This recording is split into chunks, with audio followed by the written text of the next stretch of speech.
अपनी मंजिल की तरफ बढ़ते रहें। आप चाहे कितने भी माहिर और अनुभवी क्यों ना हो, सीखना कभी मत छोड़िए, क्योंकि सीखने का कोई अंत नहीं है। जीवन में इतना कुछ है सीखने के लिए कि आप जिंदगी भर भी सीखें तो कम है। कई लोग सोचते हैं कि एक बार स्कूल या कॉलेज की पढ़ाई पूरी हो जाने के बाद उन्हें कुछ और सीखने की आवश्यकता नहीं है, कुछ नया पढ़ने की जरूरत नहीं।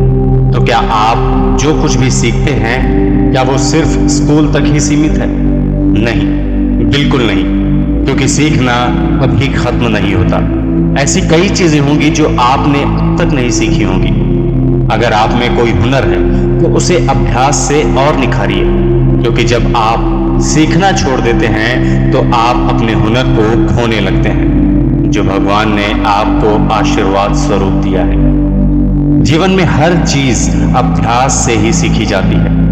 बार बार अभ्यास कीजिए, मगर रुकिए नहीं। अगर आपने अभ्यास करना छोड़ दिया तो जहां आप आज हैं, अगले साल भी बस वहीं के वहीं रह जाएंगे। आप नहीं तो कोई और आपसे आगे निकल जाएगा और आपको पूरे एक साल के लिए पछाड़ देगा। आप चाहे जो भी हो, एक अध्यापक, डॉक्टर, इंजीनियर या फिर कोई मामूली कामगार या फिर एक विद्यार्थी ही क्यों ना हो, खुद को आगे बढ़ने से कभी मत रोकिए, क्योंकि आपकी जिम्मेदारी न सिर्फ अपने और अपने परिवार के प्रति, बल्कि उस ऊपर वाले के प्रति भी एक जिम्मेदारी है। दुनिया तेजी से बदल रही है और आपको इसके साथ कदम मिलाकर चलना ही पड़ेगा। जब भगवान ने अपने बंदे चुने तो उसने उनके सामने कठिन चुनौतियां रखी। वो चुनौतियां थी सीखने की, ज्ञान अर्जित करने की, ना कि यूं ही खाली बैठे रहने की। यही बात हम पर भी लागू होती कि हम जीवन में कुछ ना कुछ सीखते रहें, नया करते रहें, और जिंदगी का यही उसूल भी है। आप हमेशा एक शिशु बनकर नहीं रहते, आप बड़े होते हैं, आपके शरीर की बनावट बदलती है और धीरे धीरे वक्त के साथ आपकी दिमागी क्षमता भी बढ़ती जाती है। यदि आप अपने काम से ये सोचकर खुश नहीं हैं कि इससे आपको कुछ सीखने को नहीं मिलेगा और आप वो नौकरी छोड़ने की सोच रहे हैं मगर ऐसा कर नहीं पाते, तो यकीन मानिए कि आप जिंदगी में कभी आगे नहीं बढ़ सकते। आप वहीं के वहीं रह जाएंगे। और अगर आप जॉब नहीं छोड़ सकते तो मत छोड़िए, मगर साथ साथ आप वो कीजिए जो आप करना चाहते हैं। अपनी काबिलियत को निखारिए, बेहतर से बेहतरीन करते जाइए। जिंदगी में नए नए अनुभवों से गुजरिए। अपना वजन कम करना चाहते हैं तो कीजिए, कुछ भी कीजिए, मगर कोशिश करना मत छोड़िए। आपकी काबिलियत ऊपर वाला जानता है, इसीलिए वो आपके सामने नई नई चुनौतियां भी खड़ी करेगा और तरक्की के नए दरवाजे भी खोलेगा। दोस्तों, ये कभी मत सोचिए कि आप अपना वक्त बर्बाद कर रहे हैं या बस समय गुजार रहे हैं। बस जो भी करें पूरे दिल से करें, और अगर वो करना आपकी मजबूरी है तो भी उसे बेहतर बनाएं, क्योंकि आप कभी नहीं जान सकते कि ऊपर वाला आपको कब बेहतर मौके दे दे। दिन के 24 घंटों में से बस 2 घंटे अपने लिए निकालिए। इस वक्त में आप नई नई चीजें सीखेंगे, अपने हुनर को निखारें। मान लीजिए कि आप एक डॉक्टर हैं, तो अपने पेशे से संबंधित आलेख पढ़ें, इलाज के अलग अलग तरीकों का अभ्यास करें। खतरे मोल लेने से डरे नहीं, क्योंकि आपके पास खोने के लिए सिर्फ डर है, और अगर सफल हुए तो कामयाबी आपके साथ होगी। याद रखिए, जो खतरे मोल लेता है वही खुद को बेहतर बना सकता है। अब माना आप किसी दफ्तर के कर्मचारी हैं और आप एक लंबी छुट्टी पर जाते हैं।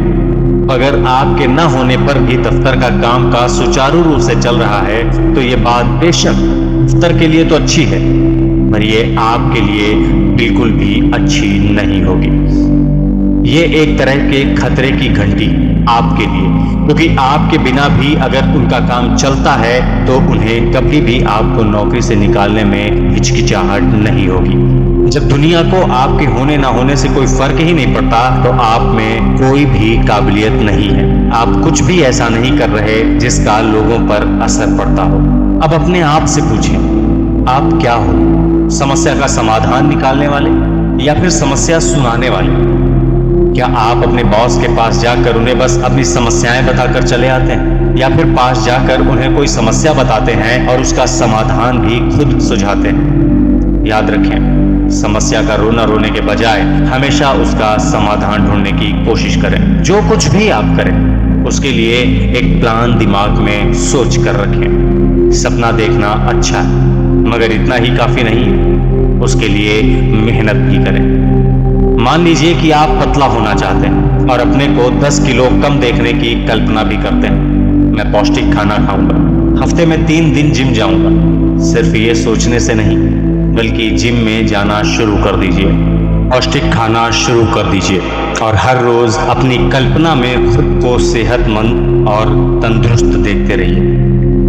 ऊपर वाला हमारे सामने ऐसे कई लोगों का उदाहरण रखता है जिनसे हम कुछ सीख सकें। तो उन सुनहरे मौकों को हाथ से जाने मत दीजिए, उन्हें लपक लीजिए। अगर आपको समझ नहीं आ रहा तो उनसे पूछिए कि ये कैसे होता है। सफल लोगों को अपने जीवन का हीरो बनाइए, उनसे मित्रता बढ़ाइए।